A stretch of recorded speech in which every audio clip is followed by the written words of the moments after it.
and welcome back to the Summoner's Guide to Final Fantasy XIV.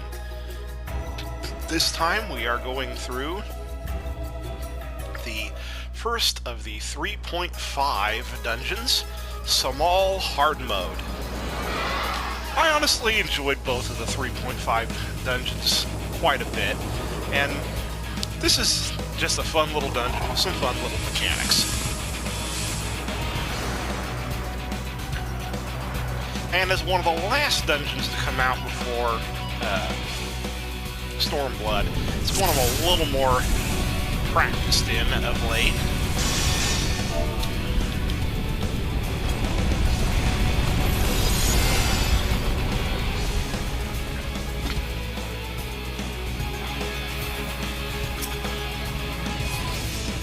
Alright, let's see how big of a pull we end up with here. Okay, we're doing 2. This is good. I can foresee us doing more speedrunning strategy on this. Now those steam vents, you can actually pull enemies onto a steam vent and they'll take some damage.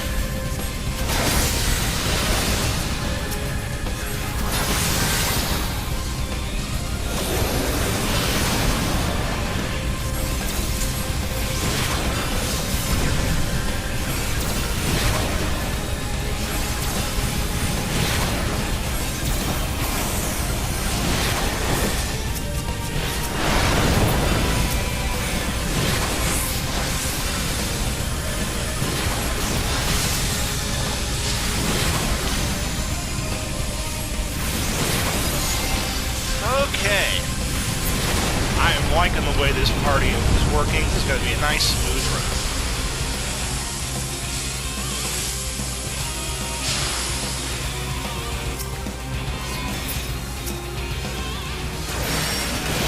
Oh, shoot. You know what? I should have kept in mind that he is going to do a big pull here.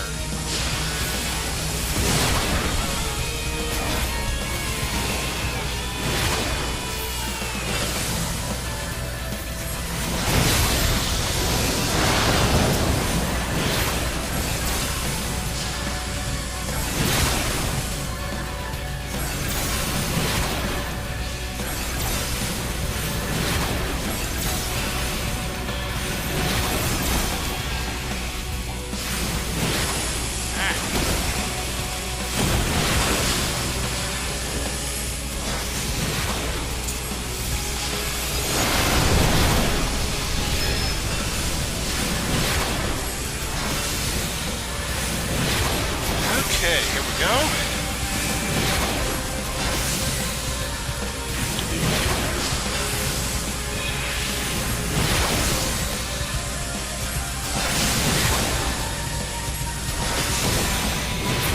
Alright, that's all of the trash pulls for the first section.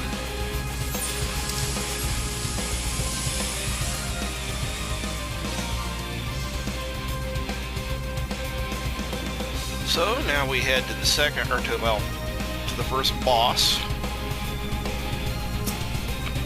Bulbasaur, I mean the Latent Lord. He looks like Bulbasaur.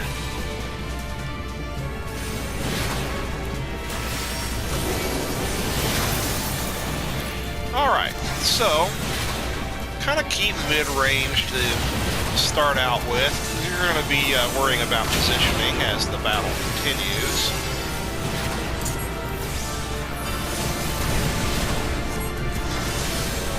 Alright, Spore Sack, that's what you gotta worry about. He's gonna drop a bunch of Spore Sacks all around the place. You're just gonna want to position yourself away from them. When he casts the ability Inflammable Fumes, all of the Spore Sacks will shortly thereafter explode. He'll then poop on somebody. Excretion attack, of course. It'll apply a heavy to you, which will make life a little interesting for the later mechanics. It can, of course, be cleansed if the healer decides to do so, but as long as you're positioning yourself, I should be safe here. Oh, yeah. And then there is the fact that there's a shockwave for the larger ones. So you gotta watch out for that too. With the heavy effect, I really wasn't able to do much moving, so... But as you can see, this really isn't that bad. Just stay away from the small spore sacks, and try to get as far away from the large ones as you can with the shockwave. Oh, this is a great position, because you see the big ones are way over on the other side of the room. I should be in a good range for the small ones. Alright, easy peasy.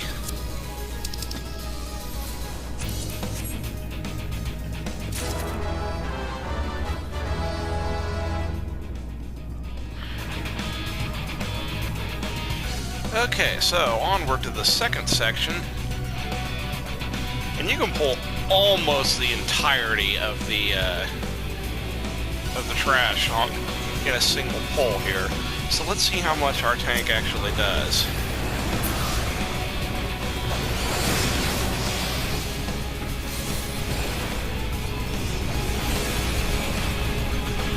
Oh, that's right. You pull down to here, and then I think there's a second section to worry about.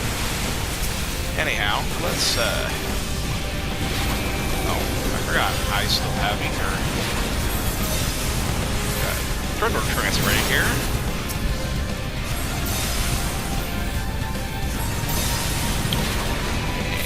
And I'll use that there, and I'll do that, and that. And I'll throw that in for good measure. I've almost got them down, so I'm not going to worry too much. Well, yeah, I will. I'll just go ahead and blast these guys here. In the hopes that by the time the next pole is established, my ether flow will have refreshed.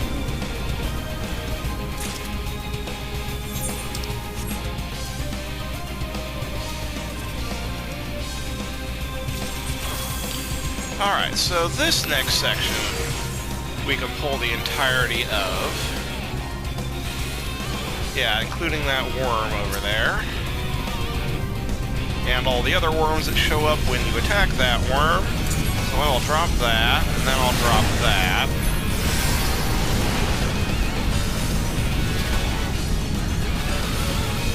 And then... now we're gonna go to town.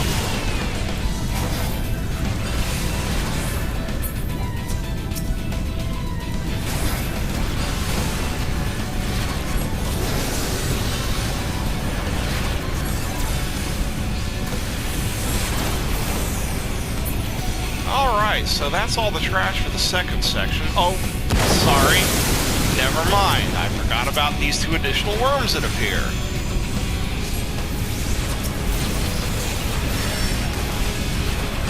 It's alright, I'll deal with those two worms while I'm waiting for my ether flow to charge. It'll be a good thing to have those stacks back and ready to go by the time I hit the next boss. Which is immediately after we take care of these two giant worms.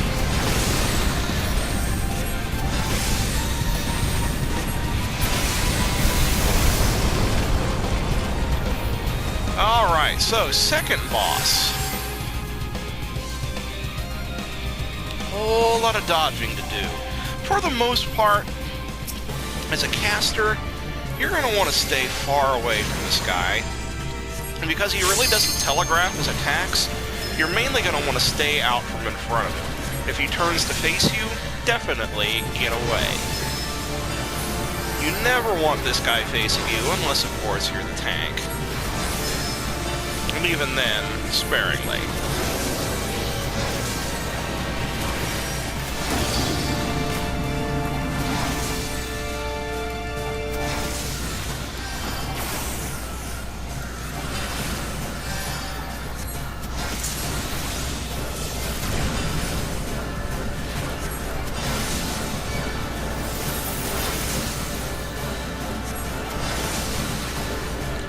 So yeah, as long as you're not letting him shoot fireballs or lava streams at you, you're going to be golden in this fight as a caster. Just always keep an eye on the direction that he's facing. If he's facing you, like he is right now, move! Otherwise, you get hit by that. You don't want to get hit by that.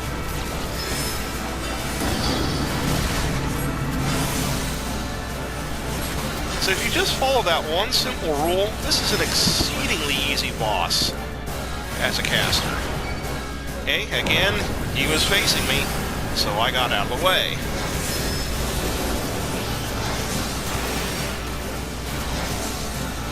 And don't get too close to him, because he'll do a kind of a tail whip that will impair your healer's ability to heal you. Not that your healer's going to be doing anything to heal you, except when he uses the room-wide AoE, because you're going to be staying away from him, and you're going to be getting out of the way whenever he turns to face you.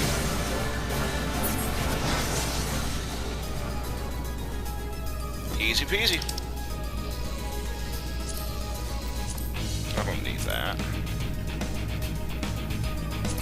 I'll roll on it. That probably isn't going to look good on Violet, but I'll roll on it regardless.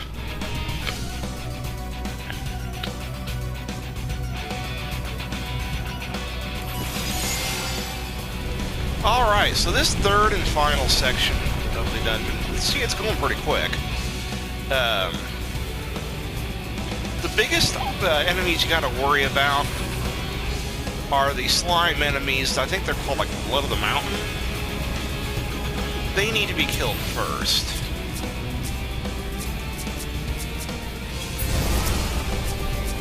Provided I can target it. There we go. They cast an ability called Blaze, which is a rather hefty room-wide AoE, and that's pretty much all they're gonna do. Which will kind of really mess you up if you're just letting it go unchecked. So, just go ahead and take care of that first.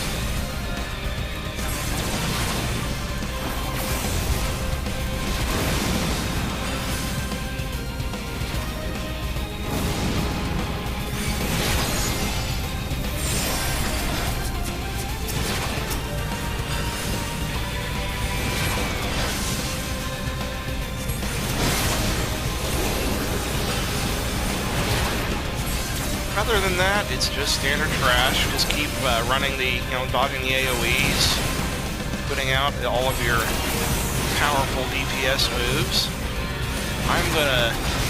There are a couple of things I could have done in that battle.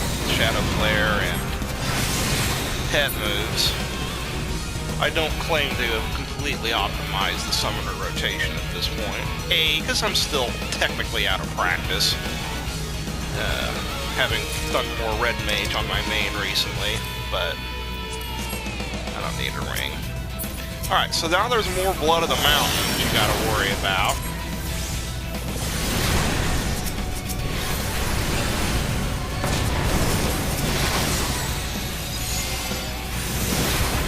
Alright, there we go.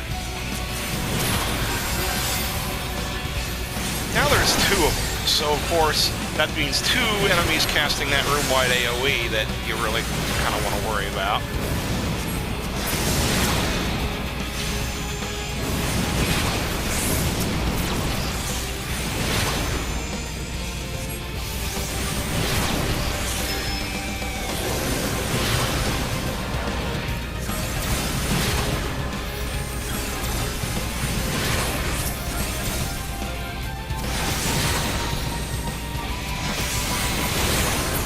Alright, I think there's one more pull. Yep, and guess what? Two more Blood of the Mountain to worry about. This time, since I don't have my Ether Flow ready, I'm going to drop stacks on both of them. And I'm going to hit that and that.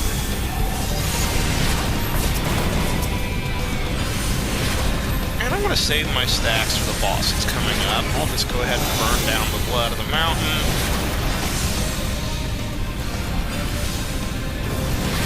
By the time I get that done, the Anal is probably going to be gone too.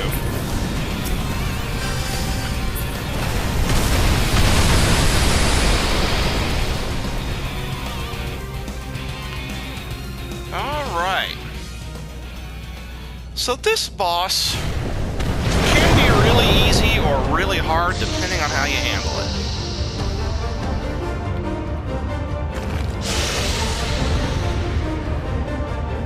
This is really all about arena management.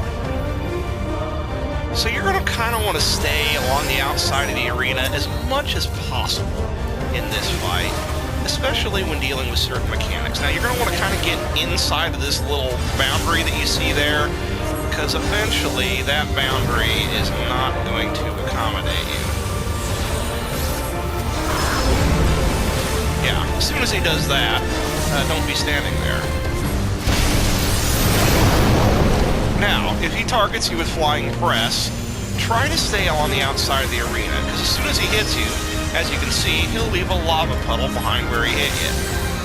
And some of the other lava puddles that you've already seen, that have already been generated, will start growing. So you want to keep the lava puddles on the outside of the arena when and where possible. Also, when the ants show up, you want to focus on them, especially the Scorpion's Claw, as it uses an ability called Borehole, which will generate another lava puddle. You don't want that. You want, basically, the key to making this fight as easy as possible is to manage those lava puddles. So make sure that they spawn on the outside of the arena, and ideally as close to each other as possible, so you keep as much of the arena lava-free as possible. So it's going to throw a lava puddle there, and I'm going to get away to another spot. So now if he targets me again, we're going to keep the lava puddles entirely on this side of the arena. And the the tank realizes, of course, that this is what we're doing. So the tank is also keeping the boss in perfect position to keep these lava puddles well under control. So I mean, this is a very well organized group. Alright, he's going to use Hiss again and summon more ads. Again, focus on the claws first.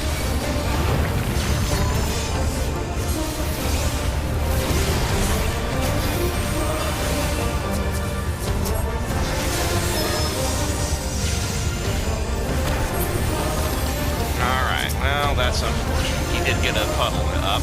But, good news is, we're so close to beating this guy that it's not going to be an issue. Alright, he's flying pressing me again. I seem to be the only one he's targeted. Oh, yeah, he's going to do it a second time. But as you can see, we kept the lava entirely on that side of the arena, so this fight ended up being very manageable. If you scatter those lava puddles all around the arena, this can get to be a very hard fight. But that right there is exactly how this fight needs to be fought. You keep that lava on one side of the arena, and you just completely manage the fight, rather than letting it manage you. So yeah, great run of Sohm Hard. So, next on the agenda is the story.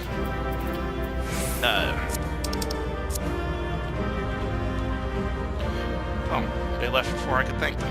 Shoot.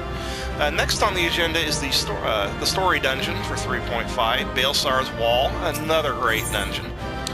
But I gotta play through a heck of a lot of story before I get to that point, so until then, have a great day.